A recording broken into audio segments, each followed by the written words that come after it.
இந்தியாவில் என்ன நடந்துட்டு இருக்குன்னே தெரியல. இப்போதான் ஜஸ்டிஸ் ஃபார் பெர்னாண்டான்னு ஒரு நியூஸ் வந்து இறங்குறதுக்குள்ளே அடுத்தது ஜஸ்டிஸ் ஃபார் ஆர்த்தின்னு ஒரு நியூஸ் இப்போ ட்ரெண்ட் ஆயிட்டு இருக்கு. அதை பத்தி பார்ப்போம். புதுச்சேரியில் சோலை நகர்னு ஒரு ஏரியா, அங்க வந்து ஒரு 9 வயசு பொண்ணு ரோட்ல விளையாடிட்டு இருக்கு சாட்டர்டே காலையில. ஸோ நார்மலா எல்லா குழந்தையும் பண்ற ஒரு விஷயம் தான். காலைல விளையாடிட்டு இருக்கு, சாயங்காலம் ஆனதுக்கு அப்புறம் வீட்டுக்கு வரல. அப்பதான் பேரண்ட்ஸ்க்கு தெரியுது குழந்தை என்ன வரலன்னு. பக்கத்து வீடெல்லாம் தேட ஆரம்பிச்சிருக்காங்க. அங்கேயும் காணோன்னே கொஞ்சம் ரிலேட்டிவ்ஸ்லாம் கால் பண்ணி தேடுறாங்க, உங்க வீட்டுக்கு எங்கேயா வந்திருக்காங்களா பாருங்கன்னு. அந்த மாதிரி தேடுறாங்க, கிடைக்கவே இல்லை. அதுக்கப்புறம் தான் போலீஸ் ஸ்டேஷனுக்கு போய் கம்ப்ளைண்ட் கொடுக்குறாங்க, இந்த மாதிரி குழந்தையை காணோம்னு. ஸோ இந்த விஷயத்துல வந்து போலீஸை பாராட்டி தான் ஆகணும். ஏன்னா அவங்க உடனடியே ஆக்ஷன் எடுத்து தேட ஆரம்பிச்சிட்டாங்க. எப்படி தேடுறாங்கன்னா, பக்கத்து வீட்டிலலாம் கேட்குறாங்க, நார்மலாக போயிட்டு கேட்பாங்க குழந்தைய பார்த்தீங்களான்னு.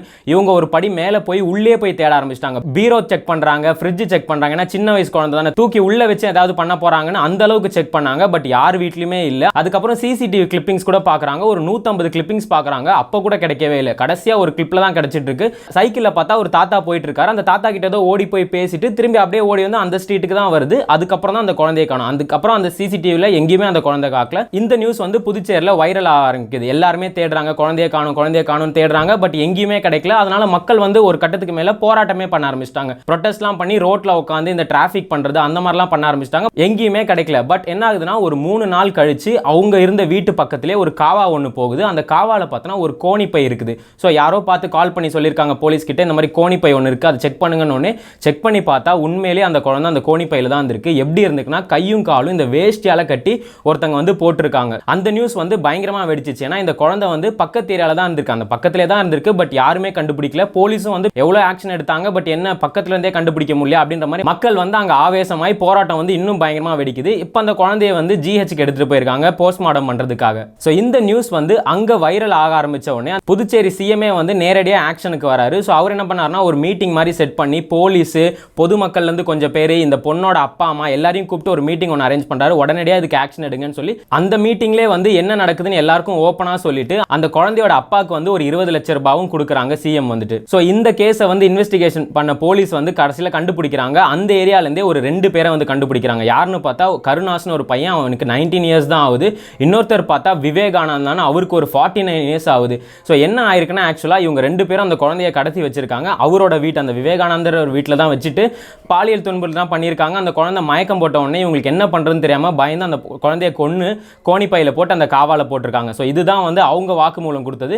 இப்போ வந்து இந்த நியூஸ் வெளியே வந்த உடனே எல்லாருமே, பொதுமக்கள் எல்லாருமே வந்து அவங்கள வந்து நீங்கள் போலீஸ் கிட்டலாம் கொடுக்காதீங்க, இங்கே ரோட்டில் விடுங்க, நாங்கள் அவங்களுக்கு தண்டனை கொடுப்போம் அப்படின்ற மாதிரி பயங்கரமாக போயிட்டு இருக்கு. இது சம்மந்தப்பட்ட ஒரு கால் ரெக்கார்டிங் ஒன்று வெளியே வந்திருந்தது. அந்த கால் ரெக்கார்டிங் கேட்ட உடனே அப்படியே மனசெல்லாம் ஒரு மாதிரி கஷ்டமாகுது. என்னன்னா, அந்த பொண்ணோட அப்பா வந்து ஒருத்தர்கிட்ட சொல்றாரு, இந்த மாதிரி என்னோட குழந்தைய செதைச்சிட்டானுங்கப்பா, ஒரு 7 பேர் பண்ணிட்டானுங்க, கஞ்சா குடிக்கின்னு சொல்றானுங்க, அவனுங்களை நான் விட மாட்டேன்னு. அப்போ ஆப்போசிட்ல இருக்க சொல்ற, மாமா என்னானாலும் மட்டும் அவனுங்களை போலீஸ் கிட்ட மட்டும் விட்டுறாதீங்க, அவனுங்களை நம்மளை வந்து அடிச்சே கொண்டுடலாம் மாமா அப்படின்ற மாதிரி அந்த ஆடியோ கால் போயிட்டு இருந்தது. அது கேட்கும் போதே நமக்கு ஒரு மாதிரி பயமாவே இருந்தது. இப்போ இந்த நியூஸ் வந்து புதுச்சேரியில் வந்து ஒரு பயங்கரமான ட்ரெண்டிங்ல போயிட்டு இருக்கு. ஏன்னா இது ஒரு சின்ன குழந்தையோட விஷயம். அது மட்டும் இல்லாமல் தமிழ்நாட்டில் இப்போ குழந்தை கடத்துற கேஸ்னு ஒரு வதந்தி வந்து பயங்கரமா போயிட்டு இருக்கு. யாரோ ஒருத்தர் வந்து ஒரு ஃபேக் மெசேஜ் மாதிரி போட்டுட்டாரு, இந்த மாதிரி குழந்தைய வந்து கடத்திட்டு இருந்தானுங்க 2 பேர், டக்குன்னு பசங்கலாம் கல் அடிச்சிருந்தாங்க, அதனால கொஞ்சம் குழந்தையெல்லாம் பத்திரமா வச்சுக்கோங்கன்னு ஒரு ஃபேக் நியூஸை ஒன்று பிரபலப்படுத்தி விட்டாரு. அதுலேருந்து என்ன ஆச்சுன்னா, அது என்னன்னு தெரியல, இப்போ வைரல் ஆகிட்டு இருக்கு. எனக்கு தெரிஞ்சவங்க கூட ஒருத்தவங்க கேட்டாங்க என்கிட்ட, என்னடா இந்த மாதிரி குழந்தையெல்லாம் கடத்தி உண்மையாமே அப்படின்னு கேட்குறாங்க.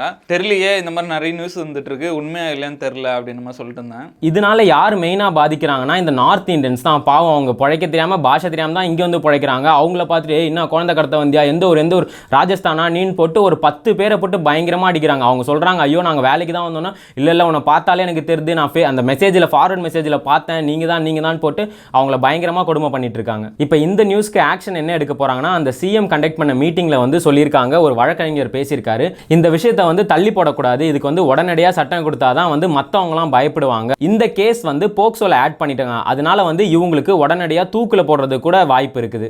இந்த மாதிரி நியூஸ்லாம் இப்போ நம்ம அடிக்கடி கேள்விப்பட்டு இருக்கோம். பட் இதெல்லாம் வந்து எங்கேயோ தான் நடக்குது, நம்மளால தைரியமாக இருக்க முடியல. ஏன்னா பேரண்ட்ஸ்க்குலாம் வந்து இந்த மெசேஜ்லாம் வந்து ஃபார்வர்டாக போயிட்டு அவங்க பயப்படுறாங்க. அது ஃபேக் நியூஸ் ஆனலாம் கூட அவங்களுக்கு தெரிய மாட்டேங்குது. பார்த்தோன்னே ஐயோ என்ன இந்த மாதிரி குழந்தைய கடத்துறாங்களான்னு சொல்லிட்டு எங்கள் வீட்டிலே சித்தி போட்டிருக்காங்க. எங்கள் சித்தி அதுதான் சொன்னாங்க, குழந்தைய தனியாக விட்டுட்டு எங்கேயும் போயிடாதரா, கூடயே வச்சுக்கூடா, ஸ்கூலுக்கு பார்த்து கூட்டு போயிட்டு வா, பார்த்து வீட்டுக்கு கூட்டு வா, அந்த மாதிரி தான் சொல்லி இப்போ எனக்கு அந்த மாதிரிலாம் சொல்லிக்கிட்டு இருக்காங்க.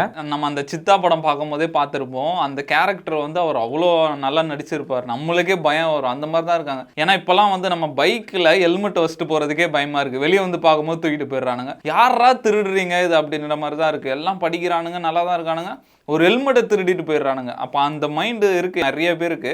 அந்த மாதிரி இந்த விஷயம்லாம் சொசைட்டியில் நடந்துக்கிட்டு தான் தான் இருக்கு. இன்னும் சித்தா படத்துல இருந்தே நம்ம யாரும் வெளியே வரல. அந்த சித்தா படம் ஸ்டார்டிங்ல கூட சூப்பர் ஒரு லைன் போட்டிருப்பாங்க, based on true events unfortunately அப்படின்னு போட்டிருப்பாங்க. அதுதான் இந்த பொன் குழந்தைங்க எல்லாமே வீட்டுக்கு ஒரு லட்சுமி மாதிரி தான். இந்த விஷயத்தை வந்து சூப்பர் ஸ்டார் ஆடியோ லான்ச்ல சூப்பரா சொல்லியிருப்பாரு. எல்லாருமே வந்து இந்த ஆம்பளை குழந்தை வேணும்னு போ என்ன பண்ணுவாங்களா, கும்பலா இருந்து நீ போ நீ போ நீ போன்னு சொல்லுவாங்களாம். அதே பொம்பளை குழந்தை வேணும்னு யாராவது வேணும்னா நானே வரேன் அப்படின்னு சொல்லி சாமியே இறங்கி வரும்னு சொல்லுவாங்க. அதனால தான் வந்து எந்த வீட்டிலனாலும் ஒரு பொன் குழந்தை பிறந்தா ரொம்ப சந்தோஷப்படுவாங்க.